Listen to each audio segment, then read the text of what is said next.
Pak Dikin, lagi nggak bisa tidur ya, Pak?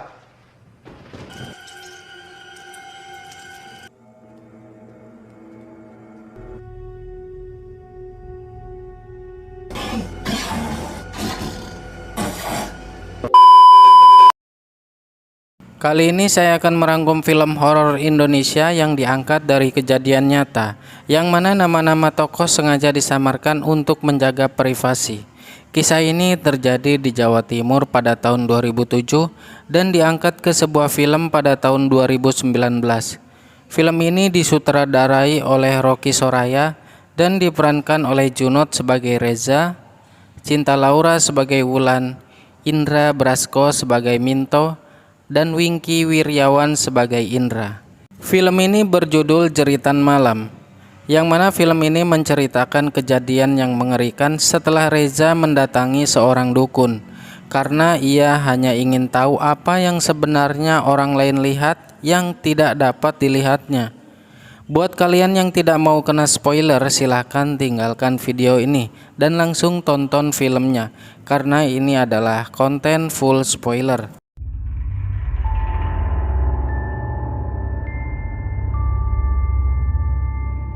Di awal film kita diperlihatkan Reza dan Wulan sedang mengantri membeli bakmi di salah satu resto. Terlihat antrian itu sangat panjang. Wulan beropini jika tempat ini memiliki penglaris, karena seperti itulah yang ia dengar dari teman-temannya yang mempunyai kemampuan bisa melihat makhluk goib, yang mempunyai indigo. Di awal film ini kita disuguhkan dengan monolog Reza yang menjelaskan makhluk tak kasat mata ada di sekitar kita. Namun pada awalnya Reza adalah seseorang yang tidak mempercayai sesuatu hal goib, karena menurutnya semua ada logika yang dijelaskan dengan akal sehat tanpa harus menghubung-hubungkan dengan makhluk goib. Awal yang membuat Reza tidak percaya akan sesuatu hal seperti jimat atau sesuatu hal yang goib bermula ketika adiknya tertabrak truk saat membanggakan sebuah kalung jimat dari ayahnya. Menurutnya jimat itu dapat menyelamatkan mereka dari sesuatu hal. Namun di depan matanya ia melihat adiknya tewas dalam keadaan yang sangat mengenaskan. Asal pakai ini kita dilindungin. Adegan berpindah ke Reza yang memperkenalkan dirinya, yang menceritakan saat dia sedang kuliah dan bertemu seseorang yang sangat ia cintai, yaitu Wulan. Terlihat Reza dengan sangat berusaha untuk mendapatkan pekerjaan dengan maksud agar ia cepat bisa menikahi Wulan. Suatu hari ia diterima sebuah perusahaan yang memaksa dirinya pindah keluar kota, tepatnya di Banyuwangi, Jawa Timur. Saat malam di mana keluarga Reza dan Wulan sedang berkumpul, Wulan memberikan hadiah kepada ayahnya Reza, yang mana hadiah itu kesukaan ayahnya Reza. Lalu kemudian Reza menyampaikan sesuatu hal yang telah diraihnya. Reza memohon restu kepada kedua orang tuanya dan izin kepada Wulan. Dan kini awal mereka berpisah. Saat di stasiun kereta, ayah Reza memberikan sebuah kujang dan bermaksud untuk melindungi diri Reza. Reza yang sempat menolak akhirnya dengan terpaksa menerima pemberian ayahnya itu. Kini Reza berpisah dengan mereka semua. Kereta yang membawanya ke sebuah kota di Jawa Timur melaju dengan cepat. Sesampainya di kota Banyuwangi, Reza dijemput oleh supir perusahaan dan mengantarkannya ke sebuah rumah yang kini menjadi mes perusahaan, di mana Reza akan tinggal di rumah itu selama ia bekerja di perusahaan. Di sana ia dikenalkan dengan Indra, Minto, dan Pak Dikin. Pak Dikin adalah penjaga rumah yang sebelumnya mereka sudah terlebih dahulu menempati rumah itu. Keesokan harinya, saat hari pertama Reza bekerja, Minto, Indra, dan Reza sedang asik mengobrol di kantin perusahaan. Mereka sangat bangga bisa bekerja di perusahaan itu, karena semua fasilitas yang mereka butuhkan sudah disediakan oleh perusahaan. Namun di balik semua itu seperti ada sesuatu yang disembunyikan oleh Indra dan Minto. Di saat mereka akan menceritakan tentang rumah yang mereka huni, datanglah Pak Yanto yang membuat Indra dan Minto mengurungkan niat mereka. Malamnya Reza terbangun saat mendengar lukisan terjatuh di kamarnya. Ia melihat keluar jendela, akan tetapi anginnya sangat kencang. Lalu dia pergi ke dapur dan bertemu dengan Pak Dikin yang terlihat sangat mencurigakan. Saat Reza menyapanya, Pak Dikin hanya berdiri diam dan menatap keluar jendela. Kemudian Reza keluar dapur dan melihat Minto tertidur di sofa. Saat Reza ingin membangunkannya, namun ia mengurungkan niatnya dan kembali masuk ke dalam kamar. Keesokan harinya Reza menceritakan hal yang dilihatnya semalam. Dia bercerita saat Minto tidur di sofa dan melihat Pak Dikin di dapur. Namun Minto mengelak dengan apa yang telah diucapkan oleh Reza. Minto tidak merasa jika dirinya tidur di sofa, dan Pak Dikin pun tidak merasa kalau dirinya ada di dapur malam itu. Hal itu membuat Reza sedikit penasaran. Lalu Indra menceritakan keanehan-keanehan yang terjadi di rumah yang mereka huni. Banyak kejadian yang mereka jumpai di rumah ini, termasuk sama seperti yang Reza lihat semalam. Mereka bercerita penghuni rumah ini bisa menyerupai orang-orang yang ada di dalamnya. Di sini lalu Pak Dikin memperingatkan Reza mengenai kujang yang ia bawa. Pak Dikin takut apa yang Reza bawa akan bergesekan dengan penghuni rumah itu. Namun Reza malah mempertanyakan langkah apa untuk menangani kejadian-kejadian seperti ini. Indra menjawab jika mereka hanya mengikuti saran Pak Dikin dengan memberikan sesajen di depan kamar mereka masing-masing. Pak Dikin mendapat saran dari orang-orang yang dianggap sebagai paranormal di kampung tersebut. Hal itu membuat Reza tertawa dan tidak mempercayai kalau adanya sesuatu hal yang aneh. Dia berpendapat jika semua kejadian pasti ada logika yang bisa dijelaskan. Lalu Reza masuk ke dalam kamar dan tidak sengaja menendang sesajen sehingga membuat Indra dan Minto marah kepadanya. Reza adalah seseorang yang tidak mudah percaya dengan hal-hal seperti itu. Malam itu tiba-tiba mati lampu. Reza melihat Minto yang telah keluar dari kamar. Seketika itu mereka mendengar suara jeritan seperti wanita menjerit. Indra dari dalam kamar segera bergabung dengan Reza dan Minto. Reza memutuskan dan memastikan suara apa itu. Lalu mereka pun keluar. Mereka melihat ada sesuatu yang bergerak dari pepohonan kecil. Saat mereka mendekat, ternyata hanyalah burung-burung yang berterbangan karena terganggu oleh mereka. Kini mereka lega. Reza berkata jika semua kejadian bisa dijelaskan secara logis. Namun tiba-tiba mereka dikagetkan dengan suara sesuatu yang jatuh. Mereka segera menghampiri sumber suara tersebut. Saat dilihat ternyata hanya lukisan yang jatuh. Saat Reza dan Indra kembali meletakkan lukisan itu, Minto melihat ke arah dapur. Terlihat ada sosok makhluk yang sama persis seperti yang ada di lukisan, dan kepalanya buntung. Hal ini membuat Minto ketakutan. Dia memanggil Reza dan Indra. Reza yang tidak percaya segera mengecek ke dalam dapur. Tiba-tiba terdengar suara Reza yang kesakitan. Ternyata dia hanyalah ngeprank Indra dan Minto.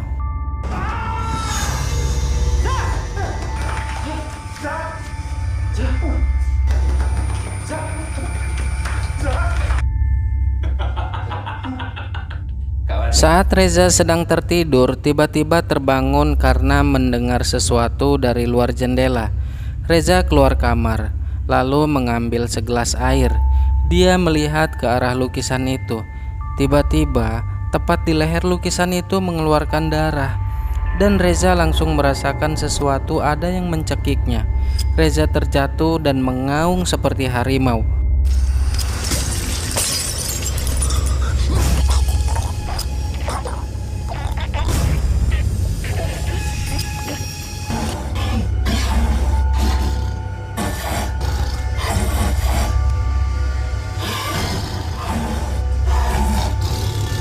Perlahan Indra membangunkan Reza yang ternyata telah pingsan seharian.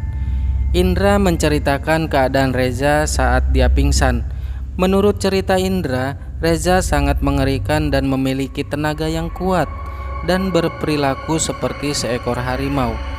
Karena ini Pak Dikin dan Minto memanggil orang pintar yang ada di kampung itu. Namun Reza menjelaskan jika dia hanyalah kecapean saja dan tidak ada hubungannya dengan makhluk goib. Tiba-tiba mata Reza melotot ke arah Indra, yang membuat Indra terjatuh dan ketakutan. Lalu Reza pun tertawa melihat Indra yang sedang ketakutan, dan lagi-lagi Indra diprank oleh Reza.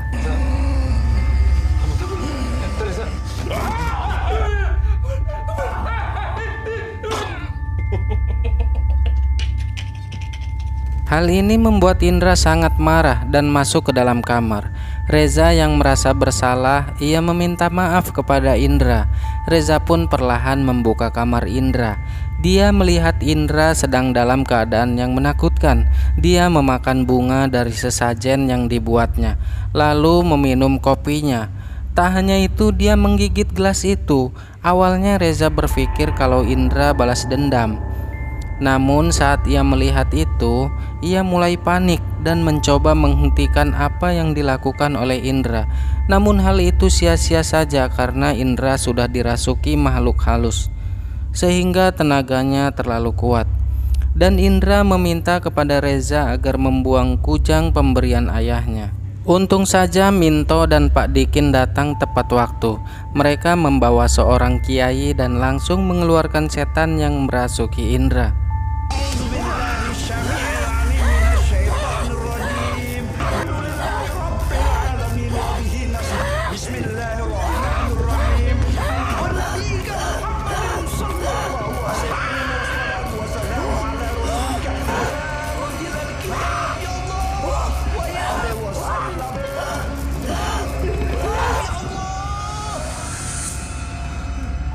Di keesokan malamnya, dukun yang Pak Dikin maksud telah datang. Dia membuat ritual untuk berkomunikasi kepada makhluk-makhluk yang ada di sana. Reza yang kurang percaya pada dukun itu mencoba untuk menyelidiki apa pembicaraan dukun itu tadi. Namun belum sempat ia mendengarkannya, dukun itu telah mengetahui niat Reza. Kemudian dukun itu memberikan petunjuk apa yang harus mereka lakukan. Dukun itu menyuruh siapkan sesajen seperti biasa dan jangan mengganggu makhluk yang ada di sana. Dukun itu menunjuk sebuah kamar dan menanyakan siapa yang tidur di kamar itu. Kebetulan itu adalah kamar milik Reza. Dukun itu menyuruh memberikan kujang yang dia bawa agar tidak terjadi gesekan dengan penghuni rumah tersebut. Namun Reza yang masih tidak yakin dengan hal itu diberikan pandangan oleh dukun itu, dan kali ini dia merasa sendirian di dalam rumah tersebut. Dia mendengar jeritan wanita yang berasal dari sebuah ruangan. Perlahan pintu itu terbuka. Reza pun lari dan masuk ke dalam rumah. Dia memanggil-manggil Indra, namun tak seorang pun yang menjawabnya. Saat Reza sudah benar-benar ketakutan, ada seseorang yang membukakan pintu jendela. Orang itu tubuhnya penuh dengan luka dan sangat menakutkan. Dia mengatakan kepada Reza jika dirinya tidak bisa istirahat karena Reza ada di sini. Dia menjerit ke arah Reza agar Reza membuang kujang miliknya. Reza berlari mendekat ke arah dua patung, lalu patung itu mengikat leher Reza dan menusuk-nusuk lehernya. Dan itu membuat Reza tersadar. Dia merasa lemas dan tak berdaya. Lalu dukun itu memberikan air putih, namun Reza tidak meminumnya. Dia meyakinkan Minto dan Indra jika mereka telah dihipnotis oleh dukun itu. Reza tetap saja tidak percaya kepada dukun tersebut. Gue tahu nih apa yang terjadi. Gue dihipnotis sama dukun itu. Keesokan harinya Wulan berencana datang ke tempat Reza. Saat Wulan telah tiba, dia membuka pintu karena tak ada seorang pun yang menjawab panggilannya. Wulan masuk ke kamar Reza dan melihat kujang milik Reza ada di mejanya. Lalu tiba-tiba muncul Reza dari luar kamar. Wulan pun langsung memeluknya. Kemudian Reza mengajak Wulan untuk makan yang telah disiapkan Reza untuknya. Reza tampak sangat aneh. Saat Wulan membuka tutup makanannya, sontak dia kaget karena bukan makanan yang ada di meja itu, melainkan sesajen. Hal itu membuat dia kaget, ditambah lagi dengan Reza yang berubah wujud menjadi makhluk yang mengerikan. Wulan pun berlari keluar dan bertemu dengan Reza yang baru saja pulang kerja. Namun ia tetap ketakutan melihat Reza, yang pada akhirnya Wulan pulang kembali ke Bogor. Hal ini membuat Reza penasaran apa sebenarnya yang membuat dia takut. Karena Reza belum pernah melihat Wulan setakut ini, akhirnya dia memutuskan untuk mencari tahu apa yang sebenarnya ia lihat. Di dalam rumah, Reza merencanakan akan sesuatu. Dia menanyakan dukun tertua di kampung itu pada Pak Dikin. Pak Dikin menyarankan Mbah Wodo untuk mereka datangi. Akhirnya mereka mencari di mana kediaman Mbah Wodo. Mobilnya mereka tidak bisa melanjutkan perjalanan dikarenakan jalan itu tertutup. Maka mereka melanjutkan perjalanan dengan jalan kaki. Setelah beberapa lama mereka jalan menyusuri hutan itu, tiba-tiba ada seseorang yang menampakkan dirinya. Dia mengantarkan mereka ke Mbah Wodo. Ternyata Mbah Wodo tinggal di sebuah gua. Di sini hanya Reza yang boleh masuk, sedangkan Pak Dikin, Minto, dan Indra diminta untuk menunggu. Di hadapan Mbah Wodo, Reza menyampaikan semua maksud dan tujuannya. Dia hanya ingin tahu apa yang dilihat Wulan di rumah itu dan apa yang sebenarnya terjadi di rumah tersebut. Mbah Wodo akan mengabulkan permintaan Reza dengan syarat dia harus menyerahkan kujang yang dia miliki. Reza heran kenapa Mbah Wodo tahu kalau dirinya memiliki kujang. Mbah Wodo bercerita pada Reza, sebenarnya kita sudah saling kenal. Mbah Wodo memperlihatkan dirinya sebagai wujud dukun muda yang pernah datang ke mes mereka. Dia pun heran kenapa hal itu bisa terjadi. Mbah Wodo menanyakan kepada Reza apakah dia belum mempercayai hal goib. Nah, disinilah akhirnya Reza meminta pada Mbah Wodo agar bisa membuktikannya dengan mata kepala dia sendiri. Akhirnya Reza memberikan kujang yang ia miliki dan Mbah Wodo memberikan sehelai kain kafan agar bisa digunakan oleh Reza. Reza mengikuti kemana Mbah Wodo pergi dan mereka sampai di pemandian air keramat yang konon air itu telah ada 100 tahun lamanya. Dan banyak orang yang telah mandi di air keramat ini. Setelah Mbah Wodo melakukan ritual di air keramat itu, dia meminta Reza untuk mandi di air tersebut. Saat Reza menyirami tubuhnya dengan air keramat, ia mendengar jeritan wanita. Kemudian dia melihat ada 3 orang dalam air keramat yang ada di depannya. Ketiga orang itu adalah Minto, Indra, dan ayah Reza yang sedang memegang keris. Reza tidak tahan melihatnya. Kemudian Mbah Wodo masuk kembali dan menyuruh Reza untuk mengunyah 3 kelopak bunga. Reza ingin muntah dan tergeletak tak berdaya. Ia menanyakan perihal 3 orang yang ia lihat. Mbah Wodo menjelaskan kalau itu adalah tumbal perjanjian antara Reza dan iblis. Reza berontak dan seakan menyesali perbuatannya. Sebenarnya tujuan dia datang ke situ hanya ingin tahu apa yang dilihat Wulan dan apa yang terjadi di mes itu. Namun semuanya telah terlambat. Kini mereka bergegas pulang menuju mobil. Sesampainya di mobil, Reza baru sadar jika tasnya tertinggal. Reza memutuskan untuk kembali karena tas itu kenang-kenangan dari Wulan dan mencari tasnya. Indra ikut bersama Reza menemani masuk ke dalam hutan. Setelah jauh mereka berjalan ke hutan, lalu Indra putus asa. Indra melihat jam dan ia kaget karena jam telah menunjukkan jam 8 pagi. Namun di sana hari masih gelap. Saat Indra akan berbalik arah untuk pulang, Reza menemukan tasnya. Dia mengambil tas tersebut kemudian memanggil-manggil Indra yang sudah tidak ada bersamanya. Reza mencari di sekelilingnya, namun dia tak menemukan seorang pun. Tiba-tiba ia mendengar ada sesuatu yang jatuh.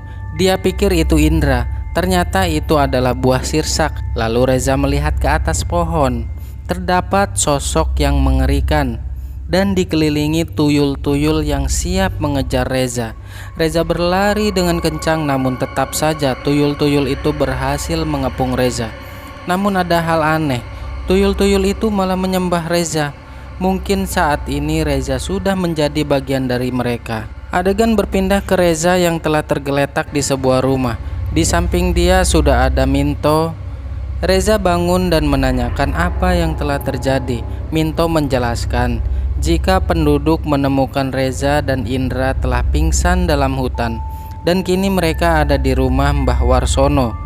Tiba-tiba Reza mendengar suara azan yang membuat dirinya kesakitan. Dia meminta Minto untuk menyiraminya dengan air. Ini kamu kenapa lagi nih? Panas ya? Tolong! Iya. Jak, kenapa Jak?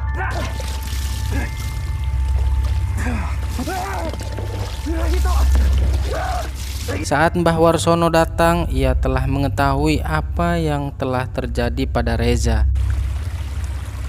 Perubahan sudah terjadi. Reza dibawa ke tempat di mana Indra terbaring. Reza sangat khawatir pada Indra. Lalu Mbah Warsono mengajaknya ke belakang rumah, dan Minto menceritakan apa yang telah terjadi pada Reza dan Indra. Mereka telah hilang selama 2 hari, dan Pak Dikin meminta bantuan Mbah Warsono untuk mencari Reza dan Indra hingga akhirnya mereka ditemukan telah pingsan. Reza bertanya pada Mbah Warsono, kenapa semua ini bisa terjadi? Lalu Mbah Warsono menjawab, jika Reza terlalu meremehkan hal goib. Namun Reza tetap mengelak, jika manusia jangan takut terhadap hal goib. Mbah Warsono mengatakan hal goib bukan untuk ditakuti, tapi setidaknya kita menghormati dan tidak meremehkannya, karena kita tidak tahu kekuatan alam goib itu seperti apa. Kemudian Reza bertanya tentang rumah yang ditinggalinya saat ini. Lalu Mbah Warsono bercerita mengenai sejarah rumah itu. Di dalamnya tinggallah keluarga berdarah biru. Namun lama-kelamaan warga curiga pada mereka karena banyak kematian anak-anak dan proses pemakamannya pun tertutup. Pada akhirnya warga tahu jika keluarga itu melakukan pesugihan dengan tumbal anak-anak. Puncak kemarahan warga sudah tidak bisa dibendung. Lalu warga mendatangi rumah itu dan membunuh keluarga tersebut. Leher mereka digorok dan mayatnya dimasukkan ke dalam sumur. Setelahnya sudah ada beberapa keluarga tinggal di sana, namun tidak ada yang betah karena sering melihat penampakan. Dan akhirnya perusahaan tempat Reza kerja yang membeli rumah itu untuk dijadikan mes. Setelah maghrib, mereka melakukan doa bersama yang dipimpin oleh Mbah Warsono. Mbah Warsono berkata, jangan ada yang membuka mata, walau apa yang terjadi. Di sini Reza masuk ke alam di mana hanya ada Reza dan Indra. Reza melihat Indra dalam keadaan ketakutan. Tiba-tiba muncul makhluk yang menyeret Indra untuk pergi bersamanya. Reza menjerit hingga ia terjatuh. Indra tidak tertolong dan mati dengan keadaan yang sangat mengenaskan.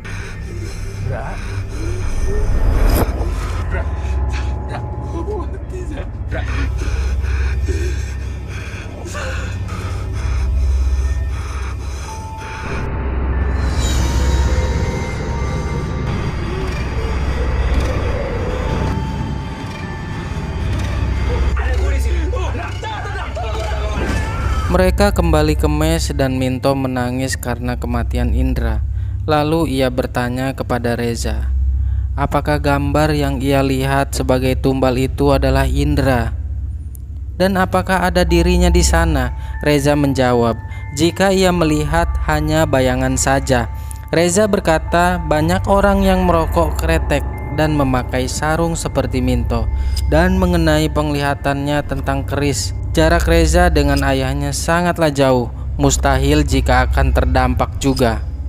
Reza menjelaskan kepada Minto, bisa saja Indra tergigit serangga beracun di dalam hutan itu. Sontak Minto pun marah dan memukul Reza karena pemikirannya yang masih saja tidak percaya pada hal goib.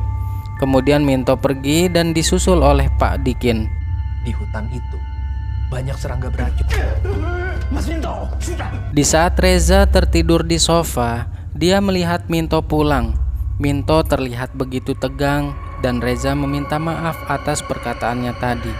Ketika Minto telah masuk ke dalam kamar, Reza melihat seorang anak kecil sedang memakan sesajen yang ada di sana. Reza memanggilnya, yang membuat anak kecil itu berlari menuju sumur yang ada di rumah itu. Reza menghampiri dan mengajaknya masuk ke dalam rumah. Tiba-tiba terdengar suara jeritan wanita dari dalam sumur dan muncullah sosok wanita yang sangat mengerikan. Ternyata mereka inilah orang yang dibunuh sesuai yang dikatakan oleh Mbah Warsono tadi.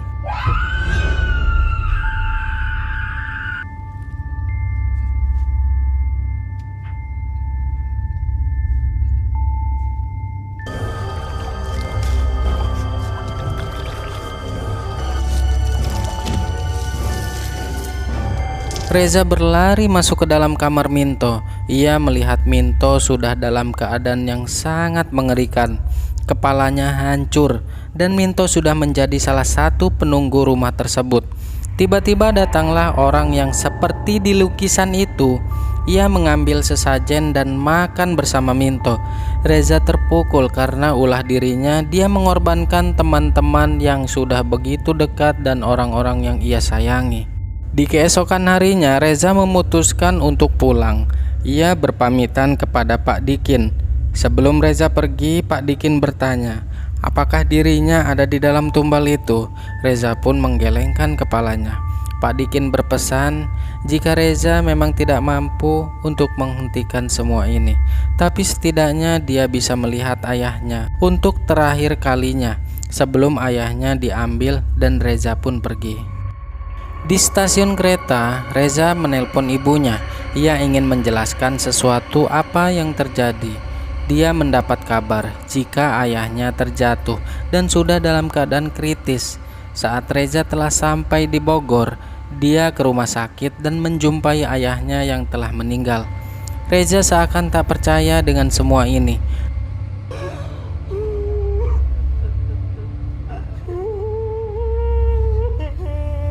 Malam itu saat Wulan akan pulang dari rumah Reza, Reza ingin menceritakan apa yang ia alami. Tiba-tiba ibu Reza memanggil dan membuat Reza mengurungkan niatnya. Kemudian Wulan pulang dengan mengendarai sepeda motor. Ibunya cerita kepada Reza jika ayahnya telah lama didiagnosa atas penyakit ini. Ayahnya telah divonis dengan maksimal bertahan selama 6 bulan dan kapan saja ayahnya bisa terjatuh. Itu artinya ayahnya meninggal bukan karena sebagai tumbal, namun karena sakit yang beliau derita. Reza melihat keris pemberian Wulan untuk ayahnya. Dia baru sadar jika Wulanlah yang akan dijadikan sebagai tumbal berikutnya. Seketika Reza pun berlari menyusul Wulan yang mungkin telah jauh di perjalanan. Dia terus berlari hingga melihat sebuah keramaian di tengah jalan dengan lalu lintas yang macet serta polisi di mana-mana. Dan ternyata itu adalah Wulan yang mengalami kecelakaan dengan kondisi yang sangat mengenaskan dan tewas seketika.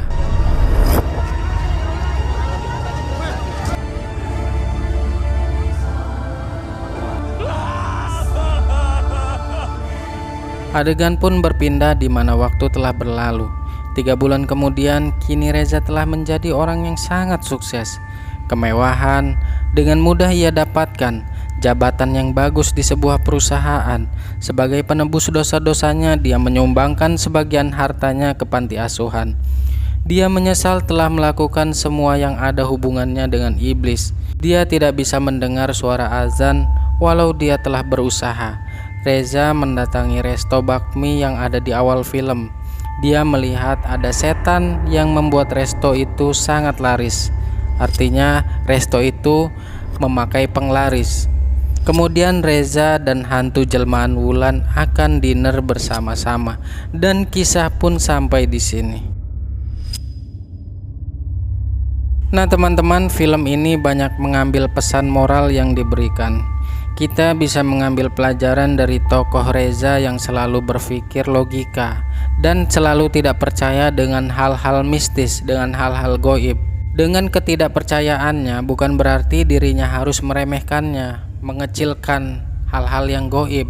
Boleh saja kita tidak mempercayai hal-hal goib dan hal-hal mistis, tapi jangan sampai itu malah menjadi bumerang karena kesombongan kita sendiri. Selain itu, meskipun kita tidak percaya dengan hal mistis, setidaknya tetap menghargai dan jangan mengganggu keberadaan mereka dengan menantangnya, apalagi sampai berurusan dengan hal-hal yang goib. Nah, cukup sekian teman-teman penjelasan alur film dari saya.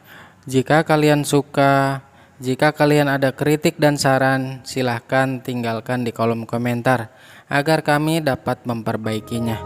Dan jangan lupa untuk subscribe channel ini. Sampai ketemu lagi di rangkuman alur film selanjutnya.